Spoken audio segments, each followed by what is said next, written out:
नमस्कार मित्रांनो, स्वागत आहे तुमचे नवीन एका व्हिडिओमध्ये आपले ऑनलाईन सेंटर यूट्यूब चॅनलवर. मित्रांनो, आजच्या व्हिडिओमध्ये आपण आपले सरकार सेवा केंद्राबद्दलचा हा व्हिडिओ असून कोण्या जिल्ह्यामध्ये आपले सरकार सेवा केंद्र सुरू झालेले आहे ते या व्हिडिओमध्ये पाहूया. त्याचप्रमाणे कोणत्या जिल्ह्याचा फॉर्म हा ऑफलाईन आहे आणि कोण्या जिल्ह्याचा फॉर्म ऑनलाईन आहे हे सुद्धा या व्हिडिओमध्ये पाहू. व्हिडिओ शेवटपर्यंत पाहायचा आहे आणि चॅनलवर जर नवीन आले असाल तर अशाच प्रकारची महत्त्वपूर्ण व्हिडिओ पाहण्यासाठी चॅनलला सबस्क्राईब करून ठेवायचा आहे. मित्रांनो, आपण कोण्या जिल्ह्यामध्ये जागा निघालेल्या आहेत आपले सरकार सेवा केंद्राचे हे पाहण्या अगोदर हा जी-आर या ठिकाणी आपण पाहूया. हा जी-आर सर्वच जिल्ह्यांना लागू राहणार आहे. जेवढेही जिल्हे असतील महाराष्ट्रातले, जेवढे 35-36 जिल्हे असतील तर सर्व जिल्ह्यांसाठी हा जी-आर प्रसिद्ध आहे. हा जी-आर या ठिकाणी पाहता की तुम्ही 9 जुलै 2026ला निघालेला असून या ठिकाणी त्यांनी म्हटलेलं आहे की आपले सरकार सेवा केंद्राबाबत केंद्र शासनाच्या CSC 2.0 अंतर्गत मार्गदर्शक सूचनेच्या तरतुदीमध्ये सुधारणा करण्याबाबतचा हा जी-आर आहे. 9 जुलै 2026चा हा जी-आर काढलेला असून हा जी-आर सर्व जिल्ह्यांना लागू राहणार आहे. या ठिकाणी मी तुम्हाला थोडक्यात महत्त्वाचे मुद्दे सांगण्याचे प्रयत्न करतो. या ठिकाणी पाहताय की आपले सरकार सेवा केंद्र प्रदान करण्यासाठी त्या भौगोलिक क्षेत्रात एकापेक्षा जास्त अर्ज प्राप्त झाल्यास खालीलप्रमाणे प्रक्रिया राबवून गुणानुक्रम करण्यात येणार आहे. म्हणजे मित्रांनो, थोडक्यात सांगायचं म्हटलं म्हणजे जर का तुमच्यामध्ये जागा निघाल्या आणि तुमच्या जिल्ह्यामध्ये एकापेक्षा जास्त अर्ज प्राप्त झाले तर ते कोणत्या निकषानुसार निवड करतील याची तरतूद या ठिकाणी त्यांनी सांगितलेली आहे. फॉर एक्झाम्पल, या ठिकाणी पहिला मुद्दा आहे की समितीद्वारे खालीलप्रमाणे गुणानुकांची व मुलाखतीची प्रक्रिया पार पाडण्यात येईल. तसेच सदर समितीचा निर्णय अंतिम राहील. त्यानंतर दुसरा मुद्दा आहे की सदर निवड प्रक्रियेमध्ये 100 गुण निर्धारित करण्यात येतील तर गुणांची विभागणी खालीलप्रमाणे असणार आहे. म्हणजे ही समितीमार्फत सर्व गोष्टी होणार आहेत आणि समितीमार्फत या 100 गुणाची चाचणी म्हणजे 100 गुणाची क्वालिफिकेशन किंवा क्रायटेरिया ठेवलेला आहे. आता यातनी 100 गुण कोणते कोणते तर नंबर 1 आहे कोणत्याही शाखेचा पदवीधर असल्यास त्याला 30 गुण ठेवलेले आहेत. त्यानंतर कोणत्याही शाखेचा पदव्युत्तर असल्यास म्हणजे त्याला आपण PG म्हणतो त्याला 25 गुण ठेवलेले आहे. त्यानंतर तुमच्याकडे जर का CSC केंद्र असल्यास त्यालासुद्धा 25 गुण या ठिकाणी ठेवलेले आहेत. त्यानंतर 4 नंबरचा मुद्दा आहे समितीकडील मुलाखतीचे गुण 20 गुण म्हणजे असे एकूण या ठिकाणी 100 गुणाचा क्रायटेरिया ठेवलेला आहे. जर का तुमच्याकडे ग्रॅज्युएशन असेल तर 30 गुण वाढतील, प्लस PG असेल तर 25 गुण वाढतील, प्लस CSC केंद्र असेल तर 25 गुण आणि प्लस मुलाखतीमध्ये 20 गुण असे तुम्हाला 100 गुणाचा क्रायटेरिया ठेवलेला आहे. त्यानंतर समोर त्यांनी सांगितले आहे की मुलाखतीच्या गुणांची विभागणी खालीलप्रमाणे राहील.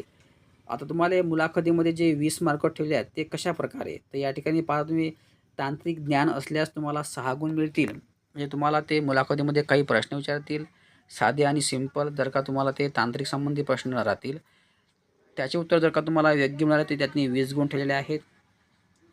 त्यानंतर 4 गुण तुम्हाला लोकसेवा हक्क अधिनियम 2025चे ज्ञान असल्यास म्हणजे लोकसेवा अधिनियम हक्क 2025चा तुम्हाला नेटवर सर्च करायचा आहे. 2015चा लोकसेवा हक्क अधिनियम या अधिनियमातले तुम्हाला 4 गुण तुम्हाला ठेवलेले आहेत. असे 6 आणि 4 10 गुण या तांत्रिक प्रश्नावर ठेवलेले आहेत. अशा प्रकारे ह्या ठिकाणी थोडक्यात तुम्हाला मी क्रायटेरिया सांगितलेला आहे. तरी पण जर का तुम्हाला काही डाऊट असेल तसे कमेंट बॉक्समध्ये टाका. त्याचा रिप्लाय तुम्हाला 24 तासाच्या आतमध्ये अवश्य देण्यात येणार आहे. या ठिकाणी मी थोडक्यात सांगण्याचे प्रयत्न करतो. निवड प्रक्रिया कशी होणार आहे. शैक्षणिक पात्रता किमान 10 गुण तुम्हाला ठेवलेले आहेत. यामध्ये तुमची 10वी उत्तीर्ण असणे आवश्यक आहे. त्याचप्रमाणे पदविका किंवा इतर काही व्यावसायिक पात्रतेव्यतिरिक्त गुण अशा प्रकारे तुम्हाला हा 10 गुणाचा शैक्षणिक पात्रता ठेवलेली आहे. जर का तुमच्याकडे MSc IT असेल तर 15 गुण. त्यानंतर पायाभूत सुविधा म्हणजे स्वतंत्र कार्यालय, संगणक, प्रिंटर वगैरे असणे आवश्यक आहे. हे PDF वाचून तुम्हाला वाचूनच या ठिकाणी अप्लाय करायचं आहे किंवा वाचून घ्यायचं आहे जेणेकरून तुम्हाला कुठल्याही प्रकारे डाऊट व्हायला नको. त्यानंतर या ठिकाणी महत्त्वाचं म्हणजे किमान पात्रता. आता या ठिकाणी उमेदवाराने खालील अटी पूर्ण करणे आवश्यक आहे. किमान 18 वर्षे पूर्ण असावे. 2 नंबरचा मुद्दा आहे किमान 12वी उत्तीर्ण असणे गरजेचे आहे या अर्जासाठी. म्हणजे तुमच्याकडे ग्रॅज्युएशन असणे नसणे काही गरजेचे नाही आहे, ते फक्त त्याचे मार्क वाढतील तुम्हाला. तुमचे ग्रॅज्युएशन असेल, PhD असेल, MSc असेल, ते त्याचे मार्क तुम्हाला वाढतील. परंतु तुम्ही जर का 12वी पास आहात, तुम्ही या ठिकाणी अप्लाय करू शकता, नो प्रॉब्लेम ॲट ऑल. परंतु या ठिकाणी MSc असणे गरजेचे आहे. संगणकाचे मूलभूत ज्ञान आवश्यक राहील. MSc किंवा सक्षम प्रमाणपत्रास प्राधान्य देण्यात येईल. म्हणजे 12वी प्लस MSc असणे गरजेचे आहे. त्याचप्रमाणे संबंधित ग्रामपंचायत, नगरपालिका, महानगरपालिका क्षेत्रात स्थानिक रहिवासी असावा. म्हणजे रहिवासी असणे गरजेचे आहे. ज्या जिल्ह्यात जागा निघाल्या त्या जिल्ह्याचा रहिवासी असणे गरजेचे आहे. त्यानंतर 5 नंबरचा मुद्दा आहे की आधार कार्ड, पॅन कार्ड, बँक खाते व आवश्यक ओळखपत्र असावे. त्यानंतर 6 नंबरचा मुद्दा आहे की नैतिक अध्यापतन, आर्थिक फसवणूक किंवा सायबर गुन्ह्याबाबत दोषी ठरलेला नसावा. तुमच्यावर कुठली केस वगैरे नसायला हवी. अशा प्रकारे हा अटी त्यांनी ठेवल्या. म्हणजे 12वी पास असणे आवश्यक आहे आणि MSc असणे गरजेचे आहे. त्यानंतर हे तुम्हाला पायाभूत सुविधा तुमच्याकडे असणे गरजेचे आहेत. किमान 100 फूट जागा, 2 संगणक, लेझर प्रिंटर, फिंगरप्रिंट वगैरे असणे गरजेचे आहे. त्यानंतर मुलाखत ठेवले आहे, शासकीय सेवेचे ज्ञान. अशा प्रकारे हा GR त्यांनी ठेवलेला आहे. तर आता या ठिकाणी मित्रांनो पाहूया की आपण महत्त्वाचा मुद्दा म्हणजे निवड प्रक्रिया. निवड प्रक्रियेमध्ये पहिला मुद्दा आहे अर्जाची प्राथमिक छाननी होणार आहे. त्यानंतर पडताळणी होणार आहे. त्यानंतर गुणांकांच्या आधारे कागदपत्राचे परीक्षण. म्हणजे तुम्ही काय काय डॉक्युमेंट लावले, तुमचं क्वालिफिकेशन काय आहे. 3 नंबरचा मुद्दा आहे प्रस्तावित कार्यालयाची प्रत्यक्ष पाहणी. प्रस्तावित कार्यालयाची म्हणजे ते तुमचं कार्यालय वगैरे पाहतील. त्यानंतर पोलीस पडताळणी म्हणजे कॅरेक्टर सर्टिफिकेट वगैरे. त्यानंतर निवड प्रक्रियेमध्ये 5 नंबरचा मुद्दा राहणार आहे मुलाखत. 6 नंबरचा मुद्दा आहे 100 गुणांचे आधारे गुणवत्ता यादी म्हणजे मेरिट लिस्ट ते लावतील 100 गुणाच्या आधारावर. त्यानंतर या ठिकाणी 7 नंबरचा मुद्दा आहे प्राथमिक निवड यादी प्रसिद्ध करून हरकती मागविणे, अंतिम निवड व नियुक्ती आदेश काढणे आणि अनिवार्य प्रशिक्षण व 6 महिन्याचा परिविधीचा कालावधी, समाधानकारक मार्गदर्शक नियमित मान्यता. सो मित्रांनो अशा प्रकारे हा निवड प्रक्रियेचा क्रायटेरिया ठेवलेला आहे. मित्रांनो अशा प्रकारे मी तुम्हाला या GRमधील महत्त्वाचे मुद्दे सांगितलेले आहेत. हा GR आपल्या टेलिग्राम चॅनल उपलब्ध आहे. टेलिग्रामची लिंक या व्हिडिओच्या डिस्क्रिप्शनमध्ये मिळून जाईल. आता या ठिकाणी पाहू की आपण कोण्या जिल्ह्यामध्ये सध्या जाहिराती प्रसिद्धी निघालेल्या आहेत. या ठिकाणी ध्यान ठेवायचं की मी तुम्हाला वारंवार सांगितलं का हा GR हा सर्व जिल्ह्यासाठी लागू राहणार आहे. चला मित्रांनो या ठिकाणी पाहू की आपण कुठल्या जिल्ह्यामध्ये जागा निघाल्यात. 1 बाय 1 या ठिकाणी पाहूया. मित्रांनो हा चंद्रपूर जिल्हा आहे. या ठिकाणी तुम्हाला जायचं आहे होममध्ये, नोटीसमध्ये जायचं आहे. नोटीसमध्ये गेल्यावर तुम्ही या ठिकाणी पाहता की खाली आपले सरकार सेवा केंद्राची जाहिरात प्रसिद्ध झालेली आहे.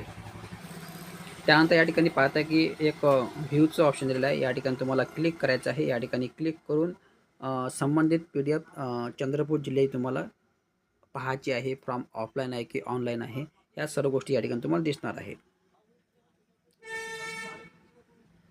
सोबत या ठिकाणी पहिला जिल्हा पाहत आहे चंद्रपूर. चंद्रपूर या जिल्ह्यासाठी आपले सरकार सेवा केंद्र सुरू झालेले आहे. या ठिकाणी जाहिरात मध्ये सांगितलेलं आहे की या ठिकाणी पाहता की तुम्ही जाहिरात प्रसिद्ध करणे, अर्ज स्वीकारणे याबाबतचे वेळापत्रक म्हणजे 29/7/2026 सुरू झालेलं असून 14/8 तुम्हाला हा अर्ज उपलब्ध या ठिकाणी करायचा आहे.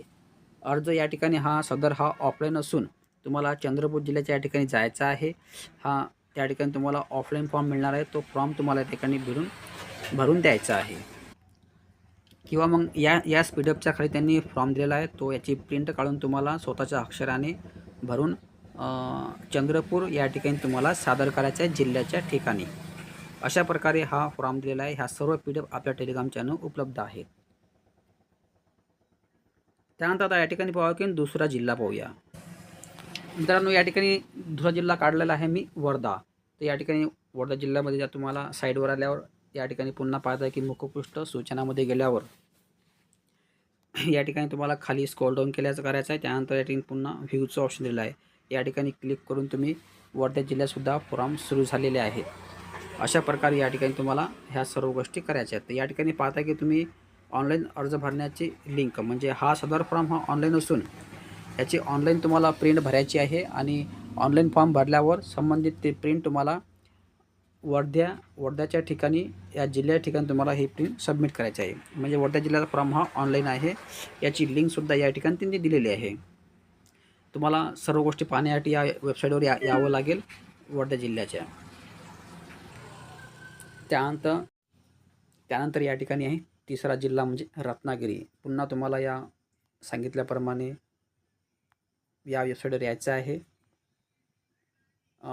होम पेजवर नोटीसमध्ये आल्यावर ॲडव्हर्टिजमेंट इन्व्हेस्टिंग ॲप्लिकेशनचं दिसणार. त्या ठिकाणी तुम्हाला गेल्यावर या ठिकाणी पाहता की तुम्ही व्ह्यूचं ऑप्शन दिसेल. या ठिकाणी क्लिक करून सर्व तुम्ही पाहू शकता. 31ला फॉर्म सुरू झाले आणि 14 ही लास्ट तारीख आहे. याचासुद्धा फॉर्म ऑफलाईन आहे.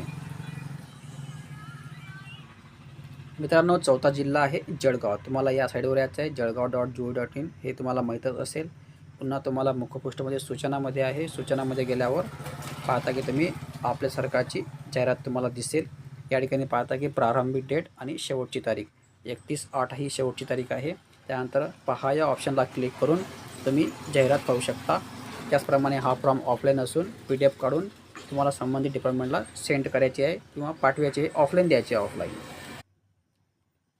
मित्रांनो, समोरला जिल्हा आहे 5 नंबरचा गडचिरोली. गडचिरोलीमध्ये पुन्हा तुम्हाला सांगितल्याप्रमाणे या ठिकाणी होम पेजमध्ये जायचं आहे. नोटीसमध्ये जायचं आहे. नोटीसमध्ये गेल्यावर आपल्या सरकारची तुम्हाला जाहिरात दिसेल. या ठिकाणी 6/8ला सुरू झालेली आहे आणि लास्ट तारीख आहे 20 तारीख ही लास्ट आहे, 20 ऑगस्ट. त्यानंतर व्ह्यू या ऑप्शनला क्लिक करून तुम्ही संबंधित सर्व जाहिरात पाहू शकता रत्नागिरी या जिल्ह्याची. त्यानंतर 6 नंबरचा जिल्हा आहे जालना. या जिल्ह्याच्या साईडवर आल्यावर तुम्हाला पुन्हा नोटीसमध्ये यायचं आहे. नोटीसमध्ये आल्यावर या ठिकाणी तुम्हाला जाहिरात दिसणार आहे. स्टार्टिंग झालेली आहे 4 तारखेला आणि 20 तारखेची एंड आहे. व्ह्यू या ऑप्शनला क्लिक करून तुम्ही PDF पाहू शकता. त्याचप्रमाणे सदर फॉर्म हा ऑफलाईन असून ऑफलाईन फॉर्म तुम्हाला या ठिकाणी भरायचा आहे. त्यानंतर समोरला जिल्हा आहे 7 नंबरचा सातारा.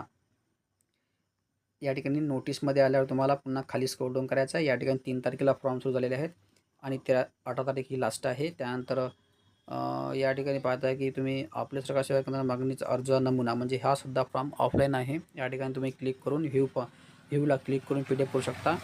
त्यानंतर अर्जाचा नमुनासुद्धा या ठिकाणी दिलेला आहे. हा सुद्धा फॉर्म ऑफलाईन आहे. ऑफलाईन तुम्हाला भरायचा आहे.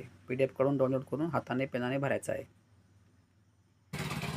त्यानंतर या ठिकाणी आहे आखरी जिल्ह्याचे म्हणजे नागपूर जिल्हा आहे 8 नंबरचा. म्हणजे या ठिकाणी 8 जिल्ह्यामध्ये सुद्धा फक्त या ठिकाणी सध्या आपले सरकार सेवा केंद्र सुरू झालेले आहे. या ठिकाणी पाहता की नागपूर जिल्ह्याचा फॉर्म हा ऑनलाईन आहे.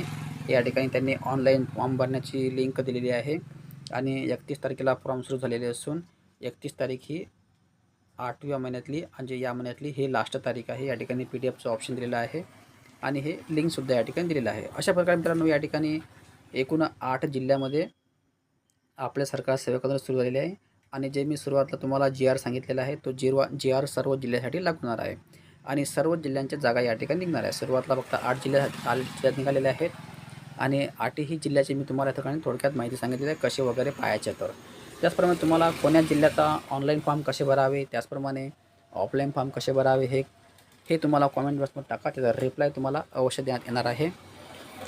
आणि अशाच प्रकारची महत्त्वपूर्ण व्हिडिओ पाहण्याच्या चॅनलला सुद्धा सबस्क्राईब करून ठेवा. धन्यवाद. जय हिंद, जय महाराष्ट्र.